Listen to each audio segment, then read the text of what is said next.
మా మీద బురద జల్లాలన్న ఆలోచన తప్ప లేకపోతే ఇదే కాదు అధ్యక్ష.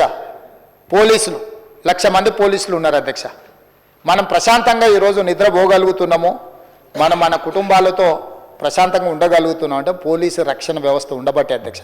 అలాంటి పోలీసులకు వాళ్ళ పిల్లల చదువుల కోసం సమయం లేకపోవడం, రోజుకి 24 గంటలు ప్రభుత్వ ఉద్యోగంలోనే ప్రజా జీవితంలోనే పోలీసుల జీవితాలు కాలగర్భంలో కలిసిపోతున్నాయని పోలీసుల పట్ల ఒక ప్రత్యేకమైన సానుభూతి చూపించి మంచిర్యాలలో 50 ఎకరాల యంగ్ ఇండియా పోలీస్ స్కూల్ అని చెప్పి కేవలం పోలీస్ పిల్లలు, హోంగార్డ్ నుంచి డీజీపీ పిల్లల వరకు ఎవరైనా ఆ స్కూల్లో సమానమే.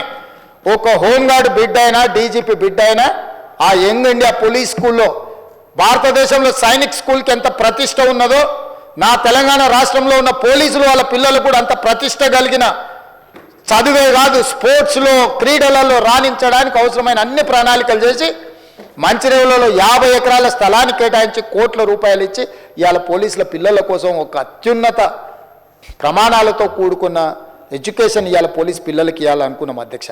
ఇవాళ వాళ్ళు మన రక్షణ కోరుకుంటున్న వాళ్ళు, మనల్ని కాపాడుతున్న వాళ్ళు. ఈరోజు రాష్ట్రం ప్రశాంతంగా ఉందంటే అది పోలీస్ శాఖ వల్ల కాదా అధ్యక్ష? వాళ్ళ ఏముంటుంది అధ్యక్ష? వాళ్ళ పిల్లలు మంచి చదువులు చదువుకోవాలి, వాళ్ళ పిల్లలు రాణించాలనుకుంటారు. వాళ్ళ జీవితం ఎట్లాగూ ఇట్లా గడిచిపోయింది, మా పిల్లలైనా బాగుండాలని కోరుకుంటారు. ఎప్పుడు ఆలోచన చేసిరా అధ్యక్ష? ఏ రోజైనా ఈ రాష్ట్రంలో ఉన్న 1,00,000 మంది పోలీస్ సిబ్బంది గురించి అయినాడు ఆయన ఆలోచన చేసిండ్రా? డీజీపీ నుంచి హోంగార్డ్ వరకు పోలీస్ సిబ్బందిని ప్రత్యేకంగా వాళ్ళకు ఒక వ్యవస్థ ఉండాలి అని ఈరోజు ఒక అడిషనల్ డీజీ క్యాడర్ ఆఫీసర్ను పెట్టి ఒక వ్యవస్థను బ్రహ్మాండంగా ఏర్పాటు చేసి ఈరోజు పోలీస్ స్కూల్ని ఏర్పాటు చేసినాం కదా అధ్యక్ష. ఈరోజు ఇట్లా ఒక్కొక్కటిగా మీరు పెండింగ్ పెట్టిపోయి మా నెత్తి మీద మోపిన అన్ని రకాల సమస్యల్ని పరిష్కరించుకుంటూ మేము ముందుకు వెళ్తుంటే మీరు మమ్మల్ని అవహేళన చేయడం, గవర్నర్ గారి ప్రసంగాన్ని తప్పు పట్టే విధంగా, గవర్నర్ గారిని కించపరిచే విధంగా మాట్లాడడం సమంజసమని నేను అడుగుతున్నా అధ్యక్ష.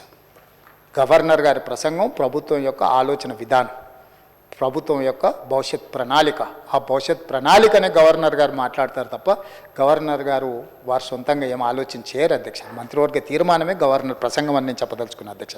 అదేవిధంగా అధ్యక్ష, ఆరోగ్యం మీకు తెలుసు, డిజిటల్ హెల్త్ కార్డు ఇవ్వాలనుకుంటుంది ప్రభుత్వం. ప్రతి ఒక్కరికి ఒక హెల్త్ ప్రొఫైల్ క్రియేట్ చేసి దామోదర్ రాజనరసింహ గారు, ఆయన by qualification engineer, by nature is an social doctor, సామాజిక బాధ్యత కలిగిన చైతన్యం కలిగిన వ్యక్తిగా, ఇంజనీరింగ్ గ్రాడ్యుయేట్గా వారికి ఆ బాధ్యత ఇచ్చి ఈ రాష్ట్రంలో ఉన్న 4 కోట్ల ప్రజలకు అందరికీ ఒక హెల్త్ ప్రొఫైల్ క్రియేట్ చేసి హెల్త్ డిజిటల్ కార్డు క్రియేట్ చేయడం అనేవి కాకుండా ఉస్మానియా యూనివర్సిటీ హాస్పిటల్ని కుప్పగూలుతుంటే కూడా పట్టించుకోకుండా ఊరుకుంటే 30 ఎకరాల గోషమాయిల దగ్గర 30 ఎకరాలలో 2,700 కోట్లు, దాదాపుగా 3,000 కోట్లతోని ఈరోజు ఉస్మానియా నూతన హాస్పిటల్ నిర్మించడానికి దామోదర్ రాజనరసింహ గారి నాయకత్వంలో ఈరోజు మా ప్రభుత్వం నిర్ణయం తీసుకునేది ప్రజల వైద్యానికి సంబంధించింది కాదా?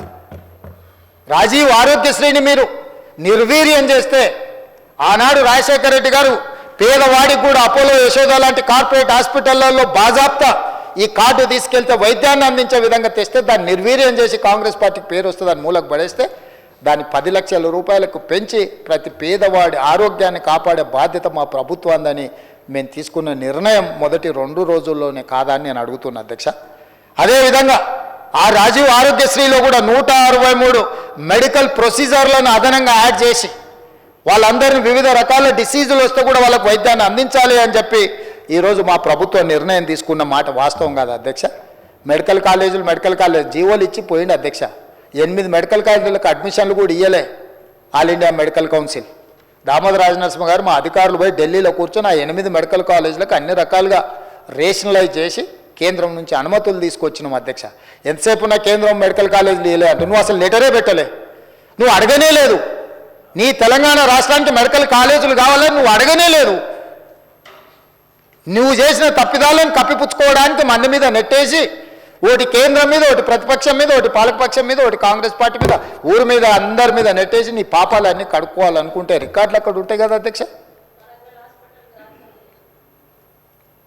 ఉన్న వరంగల్ కానీ, లేకపోతే అల్వాల్ కానీ, లేకపోతే ఎల్బీ నగర్ కానీ, లేకపోతే నిమ్స్ కానీ మొదలు పెట్టించినావు, కాంట్రాక్టులు ఇచ్చినావు, కమిషన్లు తీసుకున్నావు, పోయినావు.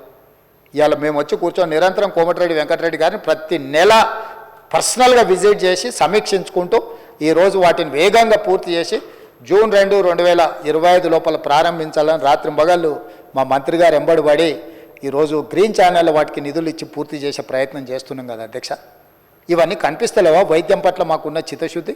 ఎక్కడైనా చిన్న సంఘటన జరిగితే దాన్ని తీసుకొని చిలువలు పలువలు చేసి దాన్నే మొత్తం ప్రచారం చేసి మొత్తం వ్యవస్థ కుప్పగూలిందని అంటే అందులో సమస్యలు లేవనెత్తుతున్నట్టు కనిపిస్తలేదు అధ్యక్ష. వాళ్ళ పైశాచిక ఆనందంగా అనిపిస్తుంది, సంతోషంతో గంతులేస్తున్నట్టుగా అనిపిస్తున్నారు అధ్యక్ష. సమస్యలు లేవనెత్తుతే ఇప్పుడు కమ్యూనిస్టు సోదరులు ఉన్నారు, ఎక్కడైనా ఏదైనా సంఘటన చేస్తే సమస్యలు లేవనెత్తే దానికోసం నిరసన చేస్తే దానికోసం వీధుల్లోకి వస్తారు. వాళ్ళు చెప్తే ఏదైనా ఉంటే మేము సావధానంగా దాన్ని అరే ఒక ఇష్యూని రైజ్ చేస్తున్నారు, దీన్ని మనం అటెన్షన్తో ఉండాలి అని అధికారులకు అందరూ సూచన. మీదెక్కడ అధ్యక్ష? మీరు అదొదిలేసి పైశాచిక ఆనందం ఏంది అధ్యక్ష?